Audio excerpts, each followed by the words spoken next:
क्यों सर्वप्रथम गणेश जी पूजे जाते हैं? सबसे पहले उनकी पूजा की जाती है। ब्रह्मा विष्णु रुद्र सबसे पहले पूजा तेरी है, कार्य सिद्धि हेतु तेरी कृपा भी जरूरी है। क्यों ऐसा बोला जाता है? श्री गणेश चतुर्थी व्रत कथा के अनुसार विष्णु भगवान का विवाह लक्ष्मी जी के साथ निश्चित हो गया। विवाह की तैयारी होने लगी। सभी देवताओं को निमंत्रण भेजे गए, पर गणेश जी को निमंत्रण नहीं भेजा गया। अब भगवान विष्णु की बारात जाने का समय आ गया। सभी देवता अपनी पत्नियों के साथ विवाह समारोह में आए। उन सब ने देखा कि गणेश जी तो कहीं पर भी दिखाई नहीं दे रहे हैं। तब वे आपस में चर्चा करने लगे कि क्या गणेश जी को निमंत्रण नहीं दिया गया या स्वयं ही गणेश जी नहीं आए। तो सभी को इस बात पर आश्चर्य होने लगा। तभी सभी ने विचार किया कि विष्णु भगवान से ही इसका कारण पूछ लिया जाए। विष्णु भगवान से पूछने पर उन्होंने बताया कि हमने गणेश जी के पिता महादेव भोलेनाथ को न्योता भेजा है। यदि गणेश जी अपने पिता के साथ आना चाहते हैं तो आ जाते, अलग से न्योता देने की कोई आवश्यकता नहीं थी।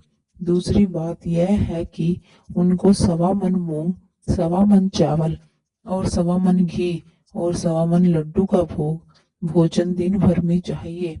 यदि गणेश जी नहीं आएंगे तो कोई बात नहीं, दूसरे के घर जाकर इतना सारा खाना पीना अच्छा नहीं लगता। इतनी वार्ता कर ही रहे थे कि किसी एक ने सुझाव दिया, यदि गणेश जी आ भी जाएं तो उनको द्वारपाल बनाकर बैठा देंगे। यदि कि आप घर की देखभाल करना, आप तो चूहे पर बैठकर धीरे धीरे चलोगे तो बारात से बहुत पीछे रह जाओगे। यह सुझाव भी सबको पसंद आ गया तो विष्णु भगवान ने भी अपनी सहमति दे दी।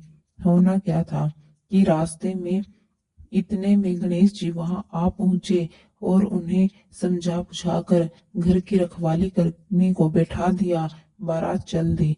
तब नारद जी ने देखा कि गणेश जी तो दरवाजे पर ही बैठे हुए हैं, तो वे गणेश जी के पास गए और रुकने का कारण पूछा।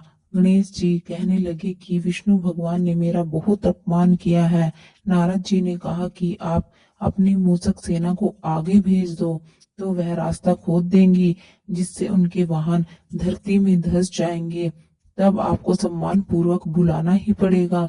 अब तो गणेश जी ने अपनी मूषक सेना जल्दी से आगे भेज दी और सेना ने जमीन पोली कर दी।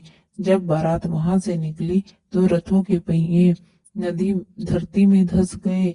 लाख कोशिश करें पर पहिए नहीं निकले। सभी ने अपने अपने उपाय किए, परंतु पहियों को कोई भी नहीं निकाल पाया, बल्कि जगह जगह से वह पहिए टूट गए। किसी को समझ में नहीं आ रहा था कि अब क्या किया जाए।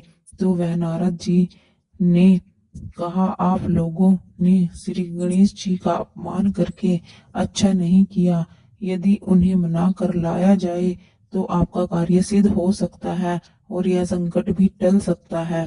शंकर भगवान ने अपने दूत नंदी को भेजा और वे गणेश जी को लेकर आए। गणेश जी का आदर सम्मान के साथ पूजन किया। तब कहीं रथ के पहिए निकले। अब रथ के पहिए निकल तो गए, परंतु वे टूट फूट गए तो उन्हें सुधारे कौन। पास के खेत में हाथी काम कर रहा था, उसे बुलाया गया। हाथी अपना कार्य करने से पहले श्री गणेशाय नमः, ओम श्री गणेशाय नमः कहकर गणेश जी की वंदना मन ही मन करने लगा।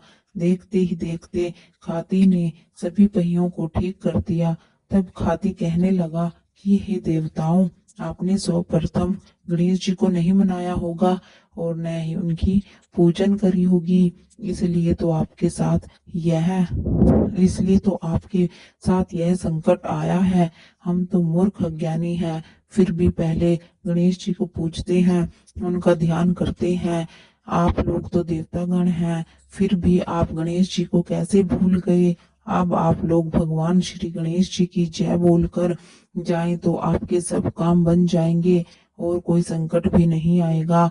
ऐसा कहते हुए बारात वहां से चल दी और विष्णु भगवान जी का लक्ष्मी जी के साथ विवाह संपन्न करा के सभी सकुशल घर लौट आए। बोलो गजानन भगवान की जय। तो इसलिए हमें कोई भी कार्य शुरू करने से पहले गणेश जी को जरूर याद करना चाहिए, गणेश जी का पूजन जरूर करना चाहिए।